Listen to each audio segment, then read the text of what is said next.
문재인과 청와대 정부의 글쓰기, 그들만이 아니고 대한민국 좌파들의 글쓰기를 보면 눈에 띄는 완장을 차고 있다. 그것을 알 수 있습니다. 바로 그래서 좌파가 쓴 글인가 하는 것은 그냥 보고 바로 알아볼 수 있습니다. 분류가 가능하다 하는 것이죠. 이렇게 좌파식의 글을 쓰는 이런 것은 그들이 의식적으로 그렇게 하는 것인지, 아니면 이제는 호흡하듯이 당연히 그렇게 하는 것인지 그것은 모르겠으나, 결국 좌파식 글쓰기라고 하는 것은 문재인 혈통을 표시하는 것이고, 그런 의미에서 완장질이라고 이야기할 수 있습니다.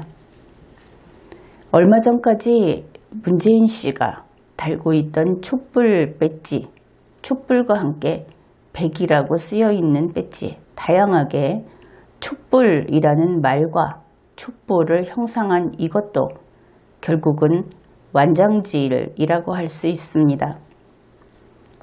이렇게 분류하는 것이 우리가 그들을 천민으로 분류하는 것이라면 그것은 어떻게 보면 사람을 차별하는 것이 될 수 있겠지만, 이것은 그들 스스로 그것을 닮으로써 완장질을 하고 있다.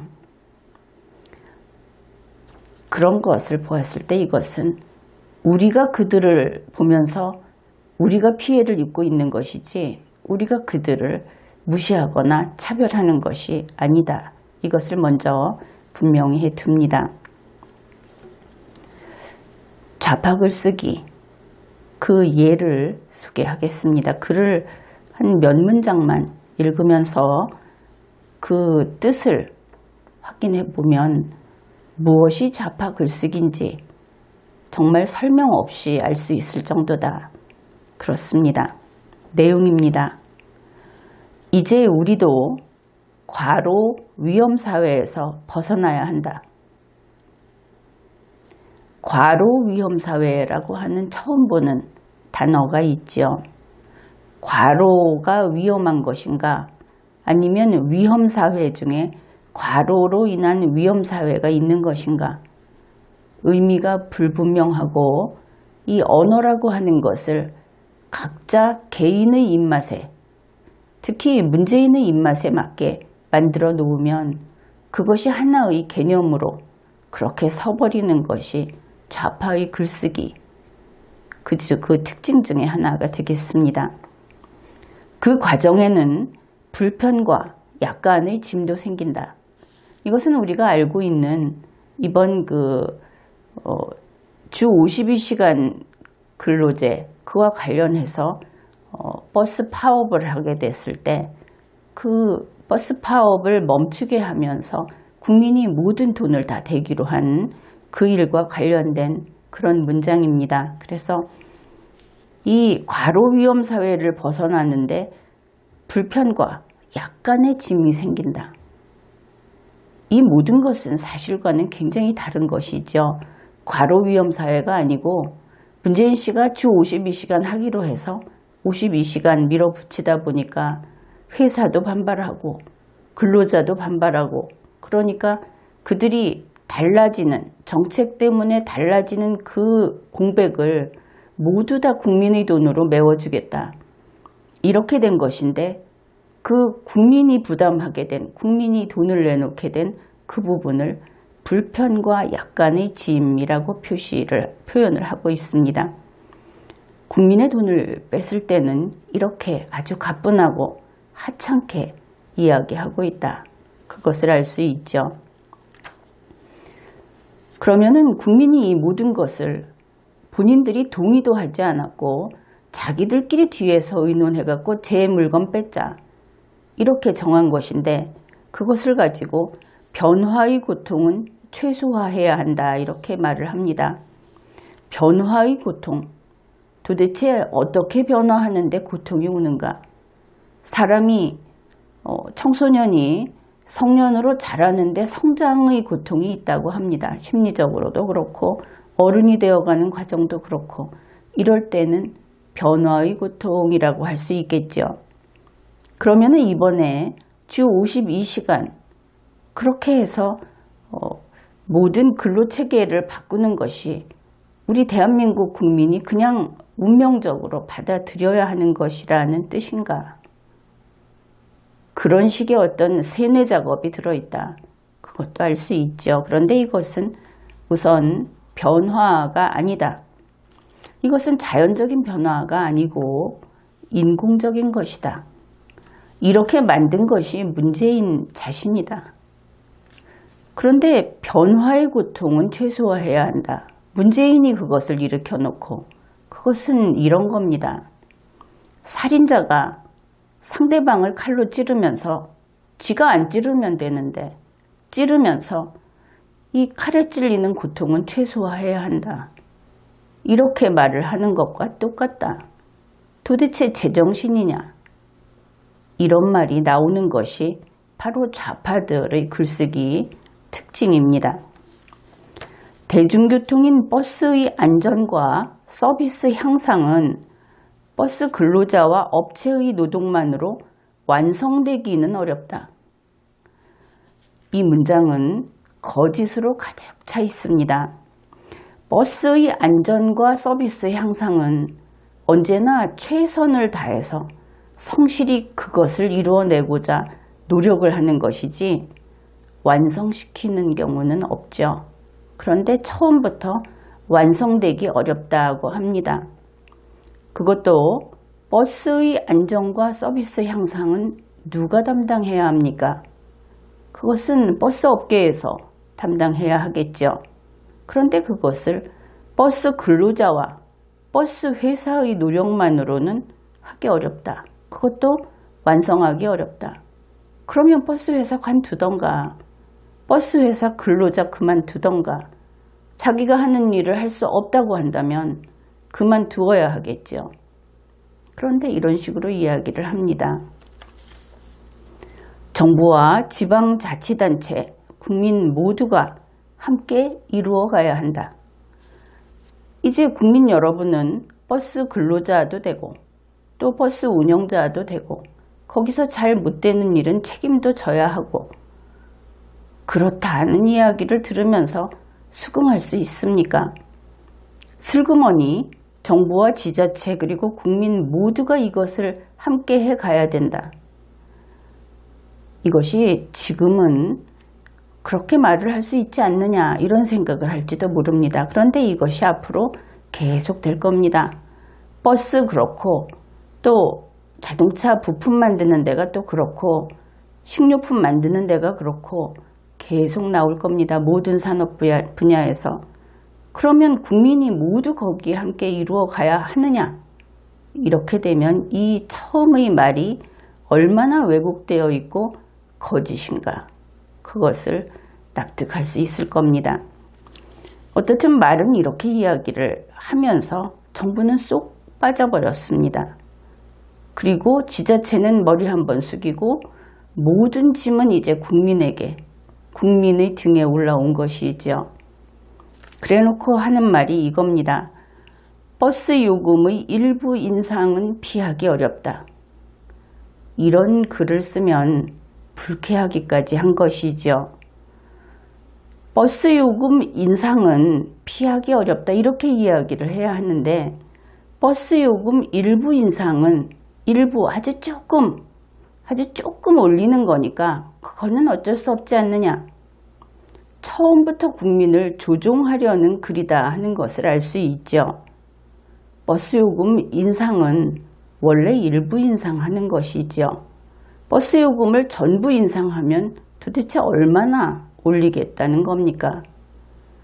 글이 거짓으로 가득 차 있고 뻔뻔하다. 이런 겁니다. 그런데 지금 소개한 이 글은 2019년 5월 15일 국토교통부에서 나온 장관의 브리핑 내용입니다. 그런데 이 글이 마치 문재인 청와대에서 한 70%는 써준 것 같다. 전문을 다 볼 때. 판박이로 보인다 하는 겁니다. 완장을 차고 있는 것이죠. 현재 네로라 하는 좌파들의 글이 이렇게 똑같은 완장을 차고 있는 이유가 무엇인가? 그것은 좌파들의 인생, 그들의 삶의 행적이 그렇게밖에 될 수 없었기 때문에 그렇다. 이렇게 이해를 해볼 수 있습니다. 그들은 예전에 논리적 능력을 키우지 않은 것이 분명합니다. 공부하지 않고 시위나 하던 운동권 출신의 글이어서 그렇다. 이런 이야기가 나오고 있죠. 문재인 씨의 글, 본인의 글인지 알 수는 없지만 본인의 연설문, 그리고 청와대 정부의 글, 좌파들의 글, 이것을 보면 왠지 시를 읊조리는 듯 꿈을 꾸는 듯 비현실적입니다. 정말 왜 이런 것일까? 공문서에서도 시적인 어구가 나오고 있다. 이해를 해보자면 이렇습니다. 운동권 인생은 땀 흘려서 일하는 청년기를 보내지 않았다. 그들은 공부하지 않았다. 그들은 헌법과 법률을 지키지 않았다. 변호사였어도 마찬가지입니다. 법관이어서도 마찬가지인 거죠. 그들은 헌법과 법률을 지키지 않았다. 그들이 법조인이 만일 되었다고 한다면 그것도 투쟁의 수단이었다. 이런 슬픈 이야기를 할 수밖에 없습니다. 그들은 인성을 성장시키지 않았습니다. 그들은 부모와 가족이 미소 지으면서 행복감에 젖게 하는 그런 삶을 살지 않았습니다. 자기 가족에게도 그랬을 것이다. 그들은 대한민국과 싸우느라 돈을 벌지 않았습니다. 욕심이 없어서가 아니라, 물론 이것은 어른이 돼서는 돈에 눈이 벌게서 탈법도 하고 남을 헤쳐가면서 돈을 벌었다 하는 것은 뉴스를 통해서 알 수 있습니다. 그런데 청년기의 이야기입니다. 그들은 돈을 쓰기만 했죠. 시위하다가 집에 가서 공짜 밥 먹고 부모가 벌어온 돈을 받아다가 술 마시고 부모가 사준 나이키 운동화 신고 나와서 시위에 쫓아다녔습니다. 그런데 그런 이들이 대학 졸업장, 학위 가지고 있는 것을 보면 그 내막이 궁금합니다. 공부하지 않는 자들에게, 그리고 연구에 소질이 없는 자들에게 졸업장과 학위를 준 대학들은 대한민국 역사에 죄를 지은 자들이다. 언젠가 그것을 밝혀서 책임을 추궁해야 하겠다. 그런 생각을 하게 됩니다. 지금 대한민국 청년들은 그 좌파들하고 상당히 다릅니다. 이들이 좌파의 정책에 때로는 지지도 하고 거기에 가깝게 가는 것처럼 보이기는 하는데 그것과 그것은 다르다 하는 것을 분명히 알아야 하는 겁니다. 문재인 씨도 어째서 청년이 자기 편이 아닌가 하고 고민했던 것을 우리가 알고 있죠. 오늘의 청년들은 자기 돈이 있어야 편의점에서 삼각김밥을 사 먹을 수 있다는 것을 알고 있습니다. 19살이 넘어서 부모에게 용돈 타서 쓰는 것은 창피하다. 그것을 알고 있습니다. 부모에게 탄 용돈으로 남에게, 이성에게 선물하는 그런 청년, 환영받지 못합니다. 더러 재벌집 자식이면 용서할지도 모르겠습니다. 그러나 중산층 그 이하 자기가 일해서 먹고 살아야 될 그런 사람이라고 한다면 앞날이 캄캄한 것이지요. 어떻든 요즘의 20대 그들은 기성좌파들하고는 다르게 자립정신이 강합니다. 또 돈을 잘 알고 있죠. 이렇게 세대가 다르다. 시대가 바뀌었다.